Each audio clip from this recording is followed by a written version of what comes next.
여러분 안녕하세요. 작은 도서관 버드나무의 부는 바람 대표 최원경입니다. 코로나 시대를 맞이해서 정신적으로도 많은 어려움을 겪고 있는 요즘입니다. 오늘은 또 태풍 마이삭이 북상한다고 해서 우리 영혼까지도 흔들어 놓을 듯한 그런 날입니다. 그런 와중에 오늘 이 윌로우 인문 아카데미 두 번째 시간을 준비했습니다. 이번 코로나 사태는 우리나라 종교의 현주소도 적나라하게 보여주는 계기가 된 것 같습니다. 종교학자는 이 상황을 어떻게 정리하고 또 어떻게 생각하고 있을지 한번 들어보고 싶은 그런 생각이 듭니다. 오늘 마침 태풍을 뚫고 이길용 교수님이 와주셨습니다. 코로나 이후 시대에 대한 종교학자의 시선은 어떤지 기대가 되는데요. 함께 들어보시겠습니다.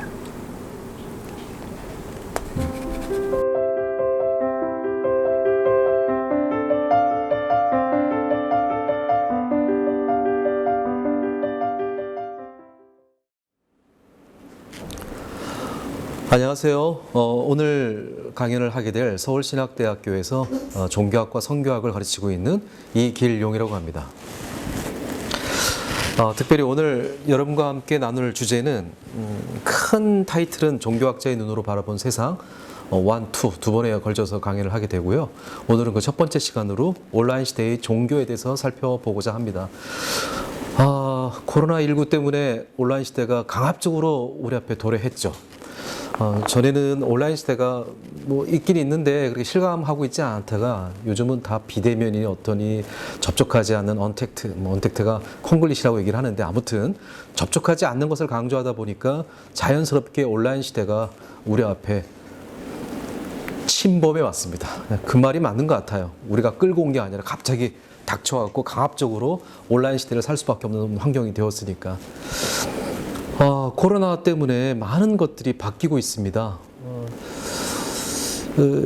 사실 코로나 때문에 인류는 전에는 경험해 보지 못했던 것들을 지금 체험하고 있는데, 이렇게 얘기하면 조금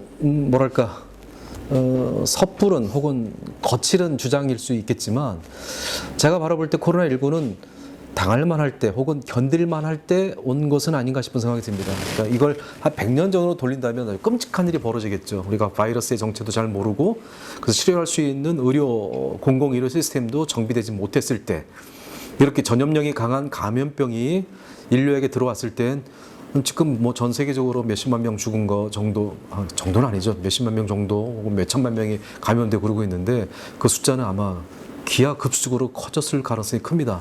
그리고 아무것도 못했겠죠. 정말 모이면 감염되고 감염된 사람 중에선 1%, 2% 가까이는 사망에 이르게 되니까 지금은 바이러스 정체에 대해서 어느 정도 알고 있고 공공의료 시스템도 구축되어 있고 또 더군다나 모이지 않아도 해낼 수 있는 많은 그 환경을 우리가 구축하고 있습니다.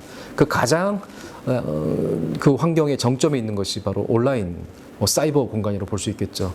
전에는 게임하는 사람들이나 관심 있을 법한 내용들이 이 사이버 공간 혹은 온라인 공간이라고 하는 것이 이제 누구에게나 익숙한 공간이 되고 있고, 전에는 신경도 안 썼던 줌이라든지 구글 미트라든지 마이크로소프트 팀스라든지 온라인 상에서 접촉하지 않고도 관계를 형성할 수 있는 다양한 기자재들이 지금 빛을 발하고 있는 때라고 볼 수 있습니다.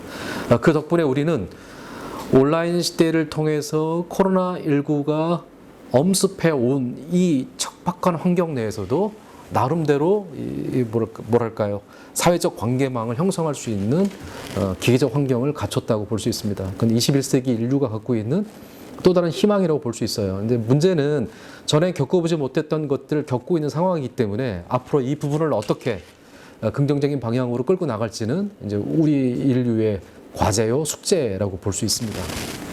아무튼 서문이 길었는데 코로나19가 우리에게 준 긍정적인 작용도 없지 않아 있습니다.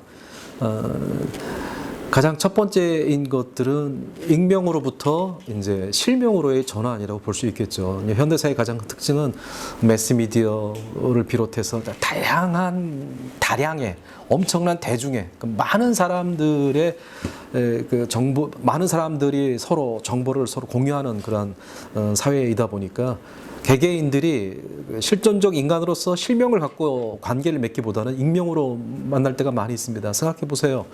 한 1년 전 우리의 삶이라고 하는 것이 길거리에 나가서 이름을 부르고 서로 아는 척 할 수 있는 사람이 몇이나 있었을까요? 그냥 나 혼자의 타자의 세계 속에서 익명으로 살아가는 것이 전부였습니다. 근데 코로나 때문에 더 이상 익명으로 머물 수 없죠. 왜? 익명은 위험하다고 우리가 생각할 수밖에 없는 환경이 펼쳐졌으니까. 그래서 이 코로나 시기에는 우리 실명을 갖고 있는 믿을 만한 사람들 앞에서는 우리가 믿을 만한 사람들 앞에서야 겨우 그리고 스스럼 없이 마스크를 벗게 되는 거죠.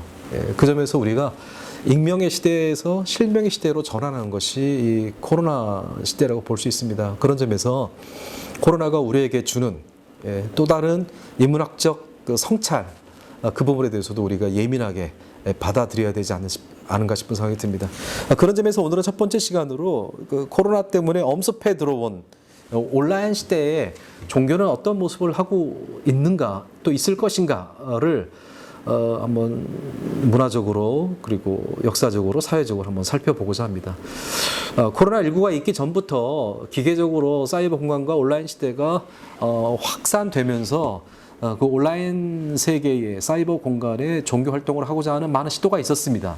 그런 시도들이 어떤 것들이었는지 한번 쭉 살펴보면서 앞으로 미래에 이제 종교는 어떤 모습으로 변천해 갈 것인가, 혹은 바뀔 것인가, 혹은 진화할 것인가 한번 생각해 보는 시간을 가져보도록 하겠습니다. 그 전에 먼저 우리가 최근에 이스라엘의 젊은 역사학자죠. 유발 하라리라고 하는 사람이 있습니다. 76년생이니까 이제 45 정도밖에 안 된 아주 젊은 학자입니다. 그분이 작년인가 2년 전인가 뭐 세계적으로 히트를 친 책 하나를 선보였죠. 호모 데우스라고. 데우스가 라틴어로 신이란 뜻이고 호모가 인간이란 뜻인데, 그럼 인간신? 신이 된 인간? 뭐 여러 가지로 표현할 수 있겠지만 아무튼 재밌는 책 하나를 펴냈습니다. 그 책을 보면은 현대인은 신과 같은 존재다라고 하는 선언을 하라리가 던지게 됩니다. 현대인이 신이란 얘기는 아니죠. 신과 같은 존재이다. 어떤 점에서 그러냐? 몇 가지 사례를 듭니다.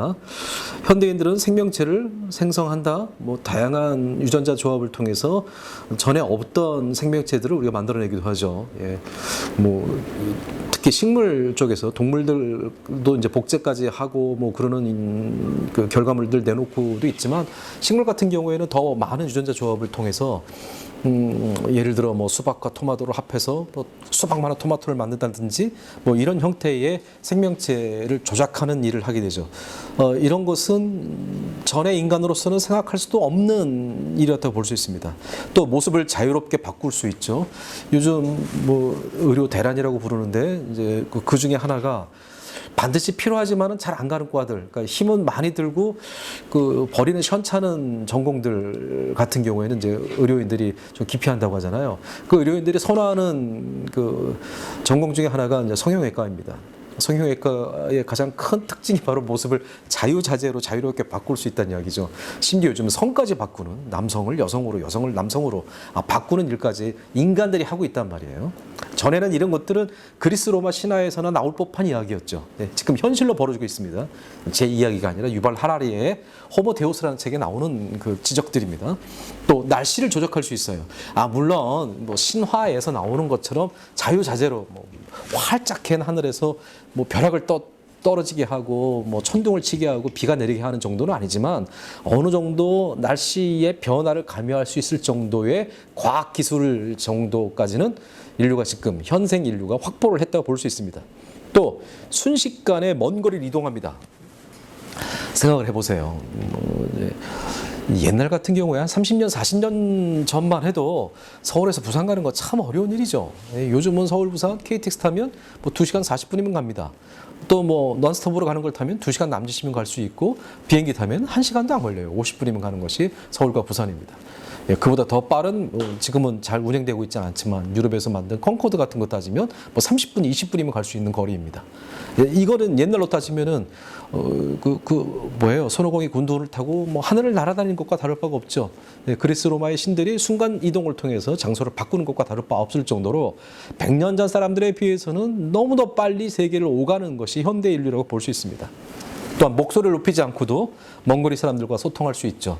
여기서 저도 이제 녹화를 하고 있는데 이게 나중에 다양한 SNS망, 특히 이제 그 동영상 그 플랫폼망을 통해서 전해지게 되면 제가 이렇게 조곤조곤 떠드는 얘기가 전 세계 사람들이 다 볼 수 있거든요.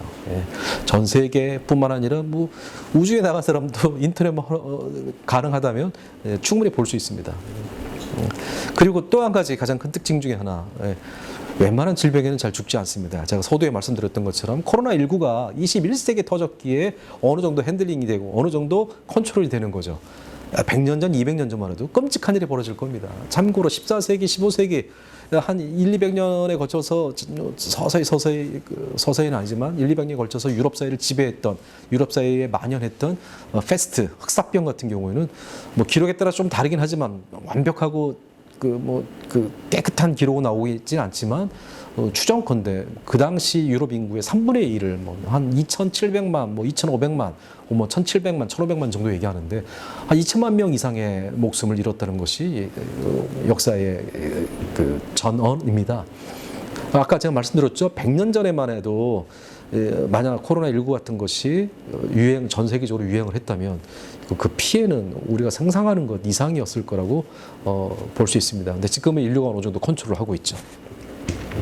이런 내용들을 쭉 보면 유발 하라리 눈에는 이 정도 것들은 그리스 로마 신화에 등장하는 신들만 할 수 있었던 일인데 21세기의 인류들은 어렵지 않게 하고 있다. 이런 것으로 미루어 보아 현대 인류는 신과 같은 존재다라고 얘기를 하고 있습니다.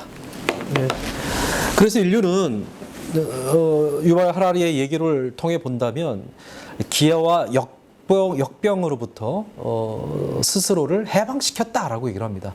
이제 지금 여전히 물론 이제 제3세계나 아프리카의 여러 나라들은 이런저런 이유 때문에 식량 확보를 못해서 기아에 허덕이는 사람들이 적지 않은 수이긴 하지만 일반적으로 평균적으로 볼 때 인류는 전례를 찾아볼 수 없을 정도로 아주 풍족한 식량 가운데 살고 있는 것을 볼 수 있습니다. 그리고 뭐 그 전에는 비교도 할 수 없을 정도로 감염병이나 역병으로부터 좀 자유로운 상태로 볼 수 있습니다. 여기서 이제 하라리는 아주 재밌는 얘기를 해요. 미국이나 유럽에 사는 보통 사람들에게 알카에다보다 이제 그 중동의 근본주의적 이슬람 무장 단체보다 더 무서운 것은 코카콜라다. 통계로 얘기하는 거죠. 코카콜라 때문에 생긴 성인병으로 죽어가는 사람들의 숫자가 훨씬 많다는 이야기입니다. 이 얘기는 그만큼 인류가 이전에는 겪어보지 못했던 행복함과 안위함과 편안함을 21세기에는 구축하고 있다고 보시면 됩니다. 그러다 보니까 21세기의 인류는 이제 새로운 아젠다들, 새로운 의제들을 갖게 되었다는 얘기예요. 기아, 역병, 전쟁을 넘어선 인류에게 남은 미래, 앞으로의 아젠다는 뭐냐면 불멸, 죽지 않는 거죠. 그리고 행복, 죽지 않는 거로 끝나서는 안 되고 그의 삶이 즐거워야겠죠. 행복해야 되고. 그리고 마지막에 이제 신성이란 얘기입니다.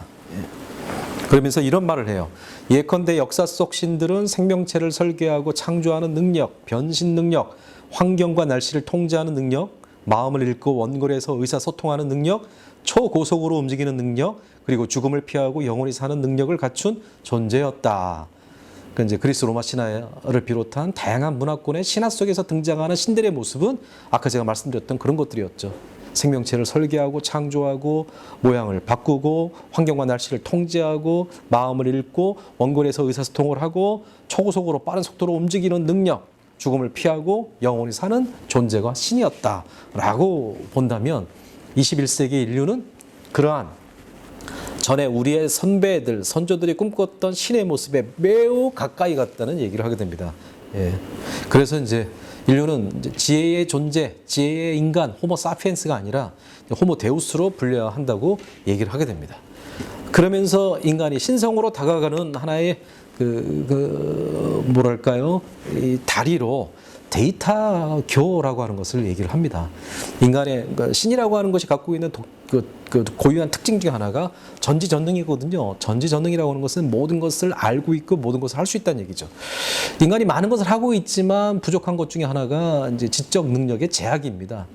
인간 한 인간의 능력 가지고는 아무리 뛰어난 능력을 지니고 있다 하더라도 아는 것은 제한이 있기 때문에 그럴 때 제시된 것이 바로 데이터교입니다. 데이터교는 진화 생물학과 컴퓨터 과학의 결합을 통해서, 즉 생물과 기계의 결합을 통해서 이루어질 것이라고 진단하고 있습니다. 생명공학은 유기체, 생명체들을, 생명적 존재들을 생화학적 알고리즘으로 파악하는 거죠. 알고리즘이라고 하는 것은 뭐냐면 특수한 목적, 어떤 목적을 달성하기 위해서 그 유기체가 보여주는 일의 진행 절차를 얘기합니다.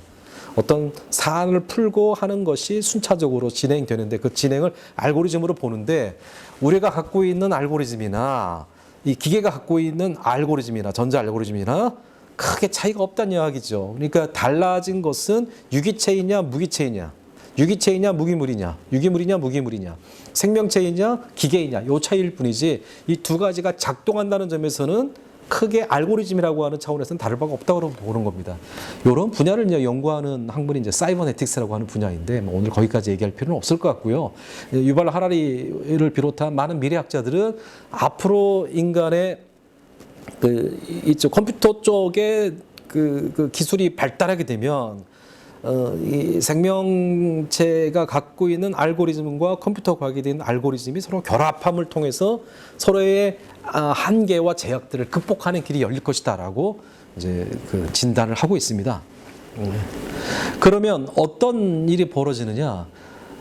인간은 유기적 존재이기 때문에 뭐랄까 피로를 느끼죠.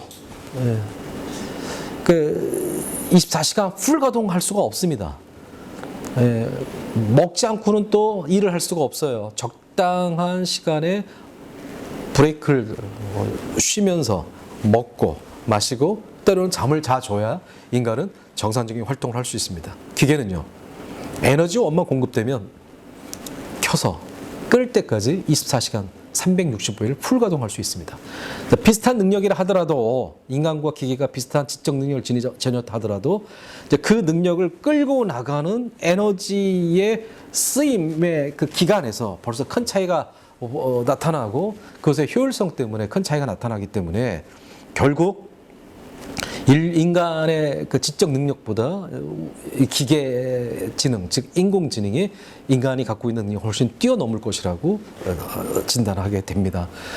인간이라고 하는 것은 단일한 존재가 데이터를 처리하는 방식인데 그러한 기계들이 24시간 쉬지 않고 전 세계에서 입력되는 다양한 정보들을 효율적으로 데이터 처리해서 거기서 뭔가 그 결과물들을 내놓게 된다면 인간이 고민하는 것 이상의 많은 뭐랄까 성과를 얻을 수 있다고 보는 거죠. 이걸 이제 과학자들은 특이점, 싱글라리티라고 부르죠. 어느 순간에 특이점에 오르게 되면 그 인공지능 자체가 슈퍼 인공지능이 되어갖고 인간과 같은 메타 사고도 가능하게 될 것이다. 그러면은 이제 인공지능이 스스로 인공지능을 설계해서 만들 것이고 이제 그럼으로써 인간보다 더 우위에 서게 되는 일이 벌어질 것이다라고 진단하는데 물론 그렇지 않다고 보는 사람들도 있기 때문에 그거에 대해서는 더 많은 논의와 의논 혹은 논쟁이 필요할 것이라 볼 수 있습니다. 여기서 얘기할 수 있을 정도는 이전과의 비교도 할 수 없을 정도로 빨라진 정보 처리, 연산 능력을 갖고 있는 CPU들의 등장으로 인해서 인류는 전에는 겪어보지 못했던 엄청난 라이벌 혹은 상대자들을 만나게 되었다고 볼 수 있을 것 같습니다. 그 단적인 세기적 사건이 이제 이세돌이라고 하는 프로 바둑 바둑 기사와 뭐였죠? 알파고의 싸움이었었죠. 5번인가 하는데 겨우 한 번 이세돌이 이겼고 나머지는 그냥 거의 불개폐할 정도로 처참해졌죠. 전에는 바둑의 수가 많기 때문에 컴퓨터가 도저히 바둑은 이길 수 없을 것이라 생각했는데 그것을 뛰어넘는 그 연산 능력이 빨라지고 또 다양한 슈퍼컴퓨터를 병렬적으로 연결할 수 있는 기술의 발달 때문에 이제 숨 쉬고 밥 먹고 쉬어야만 하는 인간의 그 지적 연산 능력을 이제 인공지능이 뛰어넘은 거죠. 지금 알파고 이후에 알파 제로, 알파까지 나왔는데 알파는 뭐 알파 제로인가도 알파고를 뭐 100점 100승 한다고 하는데 뭐 알파는 그 알파 제로를 또 100점 100승 하는 정도라고 얘기를 합니다. 그 얘기는 지금은 바둑으로 인간이 기계를 이긴다는 것은 꿈도 꿀 수 없는 사회가 되었다고 보시면 됩니다. 인공지능이 곳곳에 많은 영향력을 보여주고 있는데 뭐 그것 때문에 앞으로 미래 사회의 직업이 어떻게 될 것인가에 대한 고민도 많죠. 우스갯소리로 오늘 우리는 온라인 시대의 종교 얘기를 하고 있으니까 독일 같은 경우에는 그 온라인 그 신부 같은 경우는 이미 등장했습니다. 아주 재밌는 일인데 뭐 그게 어느 정도 뭐 효과가 있을지 모르겠지만 그런 시도들이 있습니다. 이제 종교에서도 그 온라인 인공지능의 능력을 한번 이렇게 도입하려고 하는 시도들이 있었다는 것을 이제 볼 수 있습니다. 그거 외에도 이제 뭐 그 병원에선 그 닥터 왓슨이라고 IBM에서 만든 그 진단용 그 의료계의 인공지능이 큰 역할을 하고 있는 것을 볼 수 있죠. 그 닥터 왓슨의 진단 그 능력은 평균 한 15년에서 20년 가까이 근무한 전문적 의료인의 의사들의 수준을 능가할 정도라고 얘기를 합니다. 그래서 암이나 뭐 이런 것을 진단할 때는 인간 의사들보다 더 정확하게 데이터를 보고 그 진단 결과를 알려준다고 얘기합니다. 그래서 요즘 큰 병원, 우리나라 큰 병원에서도 이제 이 닥터 왓슨을 많이 도입하고 있다고 들었습니다.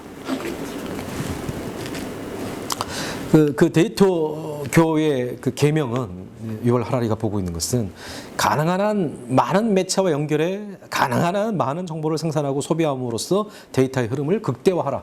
지금은 뭐 예를 들어 여러분 구글의 서버 그 창고 한번 보셨습니까? 뭐 어마어마하죠. 그 엄청난 사막 지역에 뭐 수만 대의 서버들을 서로 연결하고 있는 것을 볼 수 있습니다. 그 인간의 많은 것들을 다 그 정보에 담아 두고 그것들을 관리하고 효율적으로 처리할 수 있는 시대가 지금이라고 볼 수 있습니다. 그 내용에 대해서는 이제 다음번 4차 산업혁명과 영성 얘기할 때 좀 더 말씀을 드리도록 하고요. 두 번째로는 연결되기 원하지 않는 2단까지 모든 것을 다 시스템에 연결하라. 거부하는 것까지 다 연결해가지고 모든 정보를 통합하겠다고 하는 것이 이제 데이터 교의 하나의 계명으로 볼 수 있습니다. 그래서 어느 누구도 이 데이터의 그 촘촘한 그물망으로부터 벗어날 수 없게 만드는 거죠. 제가 요즘 인터넷을 할 때마다 깜짝 놀래요.